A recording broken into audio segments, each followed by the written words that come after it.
예수님께서 공생애를 시작하시기 전에 광야에 들어가셔서 40일을 줄이시고 나서 사탄의 시험을 받게 됩니다. 물질의 유혹, 인기의 유혹, 권세의 유혹이었지요. 유혹인 것은 유혹은 참 매력적이고 그럴듯하기 때문입니다. 아담과 하와가 따먹지 말라고 하는 선악과를 따먹은 것도 볼 때에 보암직스럽고 먹음직스럽고 정말 탐스럽고 이것만 먹으면 하나님처럼 될 수 있다라고 하는 그 달콤함이 결국 선악과를 따먹고 우리를 죄의 자녀로 만들어버린 것이지요. 요한일서 2장 16절 이하에 보면 세상에 악한 것이 있는데 그것이 뭐냐? 육체의 욕망, 눈의 욕망, 세상 살림살이에 대한 자랑인데 이거는 하나님께로부터 나온 것이 아니다 그랬습니다. 이제 세상의 마지막 때가 되면 모든 것이 다 사라져버리고 오직 하나님의 뜻대로 사는 사람만 영원히 산다라고 말합니다.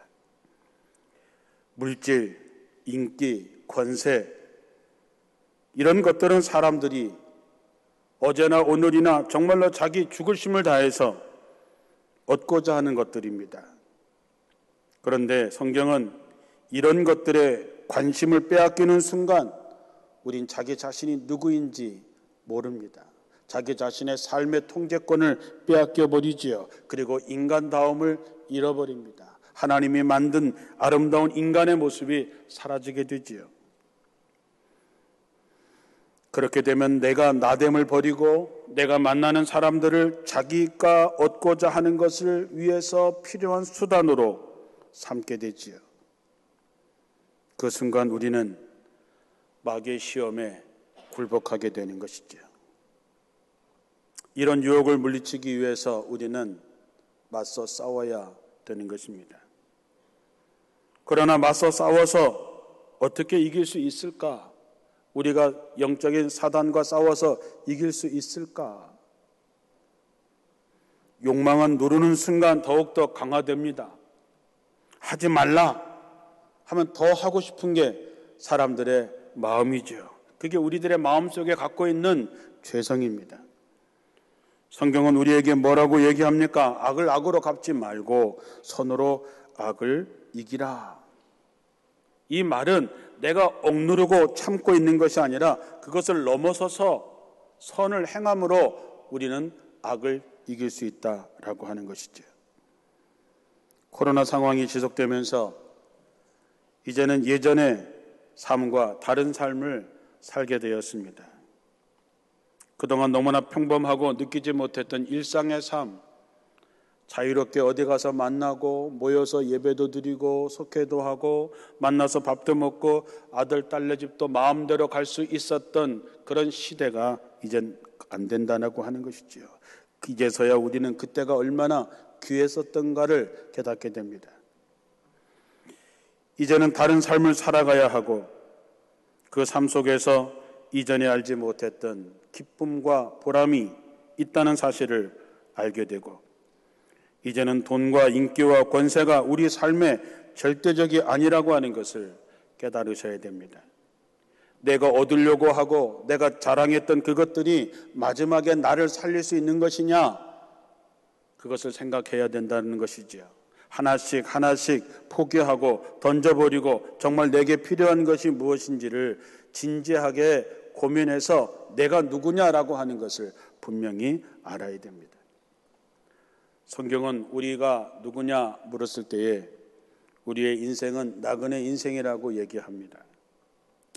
맞는 얘기지요. 잠깐 있다 사라지는 들의 꽃과 같고 있다 사라지는 안개와 같습니다. 우리의 인생은 70이요 강건하면 80이고 장수하면 90, 100살까지 삽니다. 어찌 생각하면 100년의 짧은 인생을 걸어가는 순례자의 그 걸음걸음이 우리의 인생인 것이지요. 광야길을 지나는 사람들에게 가장 중요한 것은 그 길을 인도하시는 하나님과 함께 가는 것입니다. 코로나가 이렇게 될 줄 아무도 예측할 수 없었던 것처럼 이제 우리 앞에 어떤 상황이 펼쳐질지 아무도 아는 사람이 없습니다. 어쩌면 더 시간이 지나고 난 다음에 그때 코로나는 아무것도 아니었어 라고 말하는 시절이 올 수도 있습니다. 우리가 자연을 파괴함으로 오는 기후 변화를 통해서 오는 엄청난 재앙이 어떻게 우리에게 다가올지 우리는 잘 모릅니다. 광야길을 지났던 이스라엘 백성들이 그랬습니다. 도대체 앞에 어떤 것이 자기들을 기다리고 있는지 모릅니다. 앞에 쓴물이 있을지, 앞에 홍해가 있을지, 앞에 어떤 군대가 있을지 아무도 알 수 없습니다. 그들이 믿었던 것은 오직 하나, 자기들을 인도하시는 하나님과 함께 가는 것뿐이었습니다. 사랑하는 성도 여러분, 여러분이 세상에서 자랑하던 것을 가지고 하나님의 나라에 갈 수 없습니다. 오직 하나님의 뜻을 따라 가는 사람만이 갈 수 있는 것이지요. 감사한 것은 하나님께서 세상 끝날까지 항상 우리와 함께 하시겠다고 약속하신 것이지요. 그리고 우리에게 구름기둥과 불기둥으로 우리를 인도하시고 끊임없이 말씀으로 우리에게 신호를 보내십니다. 문제는 우리가 그 은혜를, 그 선물을, 그 사랑을 느끼지 못하고 알아차리지 못하고 살아온 것이지요. 오늘 본문에서 사도 바울은 이렇게 얘기합니다. 여러분은 하나님의 은혜를 받아서 헛되이 하지 마십시오. 하나님의 은혜를 헛되이 받지 말라. 하나님의 은혜를 헛되이 사용하지 말라. 묵혀두지 말라. 지금이야말로 은혜를 받을 만한 때고 지금이야말로 구원의 날이다. 사도 바울은 지금을 계속해서 강조하고 있습니다. 어제, 오늘은 순수한 한국말입니다. 그러나 내일은 한자지요. 우리나라 말에 내일은 없습니다. 어제, 오늘만 있는 것이지요. 사랑하는 성도 여러분, 어제 지나간 과거는 과거입니다. 이제 다시 우리에게 돌아오지 못하고 돌아갈 수도 없습니다. 미래는 우리들의 것이 아닙니다. 미래는 하나님 것입니다. 하나님이 허락하시면 우리에게 미래가 있는 것이고 하나님이 허락하지 않으면 우리는 오늘뿐인 것이지요. 사도 바울이 지금 오늘 이것을 강조한 것은 우리에게 주어진 이 시간, 하나님의 은혜를 받을 때, 하나님의 구원의 때, 그때가 바로 지금이고 지금 우리가 삶을 누려야 되고 지금 준비해야 되고 지금 사용해야 된다고 하는 것이지요. 하나님은 우리에게 각자에 맞는 때를 주셨습니다. 우리에게 은혜를 주신 것이지요. 그런데 우리는 그동안 그것을 헛되이 아무 의미 없이 그냥 사용해 왔습니다. 우리에게 주어진 어떤 시간도 무의미한 시간은 없습니다. 대충 살아도 좋은 시간은 없습니다. 지금 우리는 어떻게 무엇을 해야 되느냐 하는 것이죠. 지금 은혜 받을 만한 때고 지금이 구원의 날이라고 했는데 지금 우리는 그러면 무엇을 해야 될까? 예수님은 우리에게 좁은 문으로 들어가라고 말씀하십니다. 누가복음 13장 23절 이하에 어떤 사람이 예수님께 와서 물었습니다. 주님, 구원받는 사람이 적습니까? 예수님께서 이렇게 말씀하시죠. 너희는 좁은 문으로 들어가기를 힘써라. 내가 분명히 말하지만 많은 사람이 들어가려고 애를 써도 들어가지 못할 것이다. 좁은 문으로 들어간다고 하는 것, 많은 사람이 애써 들어가려고 하지만 들어갈 수 없는 그리스도인의 삶은 그렇게 만만한 것이 아니라고 하는 것이지요. 하나님의 사람으로 살려는 사람은 어려움을 각오해야 되지요. 좁은 문, 좁은 길로 가는 것이 얼마나 힘든 일이냐 하는 것이지요. 세상에 많은 사람들은 좋은 길, 넓은 길로 가려고 합니다. 그러나 하나님의 사람들은 그 길을 놔두고 좁은 길로 가야 됩니다. 왜냐하면 그 길의 끝이 생명의 길이기 때문인 것이죠. 세상은 길들여지기를 거부하는 사람들을 미워하지요. 그래서 예전에는 예수 믿는 사람들을 미워했습니다. 성경에 나오는 사람들, 예언자들은 모두 이 세상의 체제에 그저 팔자련이 하고 길들여진 사람들이 아니었습니다. 모든 사람들이 당연히 받아들이고 육체의 정욕, 안목의 정욕, 살림살이를 자랑하는 그런 가치 질서에 대해서 그들은 물음표를 항상 찍었습니다. 세례 요한도 그랬고 예수님도 그랬습니다. 그래서 그들의 인생은 힘들고 어렵게 살았죠. 그러나 그들의 한결같은 질문은 딱 하나였습니다. 하나님의 뜻이 무엇인가 하는 것이죠. 내 삶의 결정에, 내 인생에 가는 길에, 내 이익 앞에서 나라가 결정하는 어떤 정책도 우리는 그 어떤 것보다도 하나님께 뜻이 무엇인가를 묻는 것이지요. 개신교를 뜻하는 프로테스탄트의 정신은 저항입니다.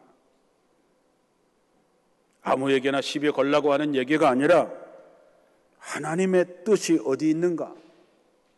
이것이 과연 하나님이 기뻐하시는 일인가?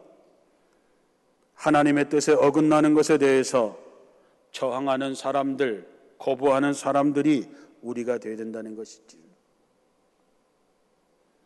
늘 물으셔야 됩니다. 예수님이라면 어떻게 하셨을까? 그분의 뜻이라면 죽음의 길이라 하더라도 그 길을 가야 하고, 그분의 뜻이 아니라면 부귀 영화가 주어진다 하더라도 고개를 흔들 수 있어야 됩니다. 바울 사도는 그리스도인으로 사는 동안 겪었던 어려움을 이야기하고 있습니다. 오늘 본문의 말씀에서 6장 4절에 이렇게 얘기합니다. 우리는 무슨 일에서나 하나님의 일꾼답게 처신했습니다. 우리는 끝까지 참았습니다. 환난과 궁핍과 곤경과 매맞음과 옥에갇힘과 난동과 수고와 잠을 자지 못함과 굶주림을 겪었습니다. 어느 하나 가벼운 것이 없습니다.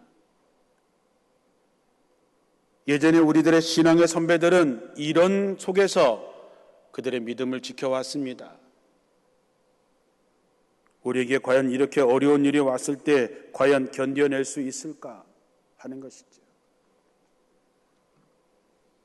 모양은 다르지만 이제 예배드릴 수 없게 만드는 많은 요소들이 우리를 힘들게 할 것입니다. 이럴 때 우리는 과연 어떻게 할 거냐 하는 것이지요. 바울은 우리와 같은 사람이기 때문에 그는 얼마나 고통스러웠을까, 얼마나 두려웠을까. 성경에 보면 그는 날마다 두려워 떨면서 살았다 했습니다. 그러나 그를 견디어내게 할 수 있었던 것은 무엇입니까? 주님, 생명이었습니다. 이 길이 생명의 길이고, 내가 가는 길이 비록 꽃방석은 아니고 가시방석이라 할지라도 가시방석에 앉아야 사는 길이라고 그는 믿었기 때문에 그는 그 길을 갔습니다. 사도 바울은 이어서 그런 어려움 속에서 우리는 어떻게 살았는가? 6장 6절에서 7절의 말씀 보면 우리는 순결과 지식과 인내와 친절과 성령의 감화와 거짓없는 사랑과 진리의 말씀과 하나님의 능력으로 우리는 이 일을 해왔습니다. 환난과 궁핍과 공경, 매맞고 옥에 갇히고 수많은 고통 속에 있으면 화가 나고 분하고 거칠어질 만도 한데, 사도 바울은 순결함으로, 지식으로, 인내로, 친절로, 성령의 감화로, 거짓없는 사랑으로, 진리의 말씀으로, 하나님의 능력으로 견뎌냈습니다. 이것이 예수의 마음이고 예수의 정신이지요. 사도 바울은 로마교회에 편지를 보내면서 악에게 지지 말고 선으로 악을 이기십시오. 마땅히 잡아야 할 것을 잡지 않고 잡지 말아야 할 것을 잡는 인생은 엉망이 됩니다. 나라도 마찬가지지요. 하지만 우리들의 눈에 보는 현실은 참으로 안타까울 때가 많지요. 빛의 자녀들보다 어둠의 자식들이 훨씬 더 지혜로워 보입니다. 착한 사람들은 늘 악한 사람들에게 이용만 당하는 것처럼 보입니다. 아무리 기도해도 하나님께서는 아무 말씀도 하지 않는 것 같아서 천국에 대한 소망마저도 흐릿해질 수 있습니다. 뜻은 좋지만, 말씀은 좋지만 현실이 그렇게 호락호락하지 않다는 것을 우리는 알고 때때로 실망하게 됩니다. 그러나 여러분, 우리가 하나님을 믿는 믿음이 바로 이때 필요한 것이지요. 사도 바울은 갈라디아서 6장 9절에 이렇게 얘기합니다. 선한 일을 하다가 낙심하지 맙시다. 지쳐서 넘어지지 아니하면 때가 이를 때에 거두게 할 것입니다. 제가 참 좋아하는 말씀입니다. 저도 때때로 목회하면서 왜 하나님이 이렇게 하셨을까? 하나님이 정말 살아계시다면 이렇게 하시면 안 되지. 하나님이 저렇게 하셔야지. 라는 생각이 들 때가 많이 있지만 그때마다 제 마음의 중심을 잡는 것은 우리 하나님은 심은 대로 거두고 행한 대로 갚으시는 분이다. 우리는 다만 선을 행하다가 낙심하지 말고 포기하지 아니하고 견뎌내면 때가 이르면 하나님께서는 공의를 이루시고 심은 대로 행한 대로 거두고 갚으신다는 것이죠. 사랑하는 성도 여러분, 세상에 아무리 여러분을 유혹하고 코로나로 어렵다 하더라도 믿음의 사람들이 분명하게 붙잡고 가야 할 것들을 붙잡으십시오. 세상의 흐름을 붙잡는 것이 아니라 하나님의 말씀을 붙잡고 때마다 일마다 과연 이것이 하나님의 뜻인가, 예수님이라면 과연 어떻게 하셨을까를 생각하고 그 길을 걸어가시기를 주님의 이름으로 축원합니다. 우리 예수 믿는 사람은 참 특별합니다. 뭐라고 말씀합니까? 6장 8절서부터 보면 영광을 받거나 수치를 당하거나 비난을 받거나 칭찬을 받거나 그렇게 합니다. 우리는 속이는 사람 같으나 진실하고 이름이 없는 사람 같으나 유명하고 죽은 사람 같으나 보십시오 살아 있습니다. 징벌을 받은 사람 같으나 죽임을 당하는 데까지 이르지 않고 근심하는 자 같으나 항상 기뻐하고 가난한 자 같으나 많은 사람을 부유하게 하고 아무것도 가지지 않은 사람 같으나 모든 것을 가진 사람이다. 이 말씀 하나하나를 깊이 생각해 보면 정말 깊은 맛이 우러나는 말씀들이지요. 바울은 성도들이 근심하는 자 같으나 항상 기뻐하는 사람이라 그랬습니다. 여러분, 항상 기뻐하십니까? 코로나 상황에 여러분 어떻게 지나십니까? 사도 바울은 우리에게 얘기합니다. 주 안에서 항상 기뻐하라. 내가 다시 말하노니 기뻐하라. 상황이 여러 가지로 어렵고 힘들지만 우리가 항상 기뻐할 수 있는 것, 세상은 많이 근심하고 우리도 근심하는 자 같으나 항상 기뻐할 수 있는 것은 우리의 삶의 초점이 하나님께 맞춰져 있을 때, 주님 안에 있을 때 우리는 어떤 상황에서도 기뻐할 수 있는 것이지요. 예수 믿는 사람들은 가진 것 없어도 적어도 옆집 아줌마, 옆집 친구한테 야, 너는 나보다 훨씬 못한데 뭐가 그렇게 기쁘냐? 이런 말 한 번 정도 듣고 사셔야지요.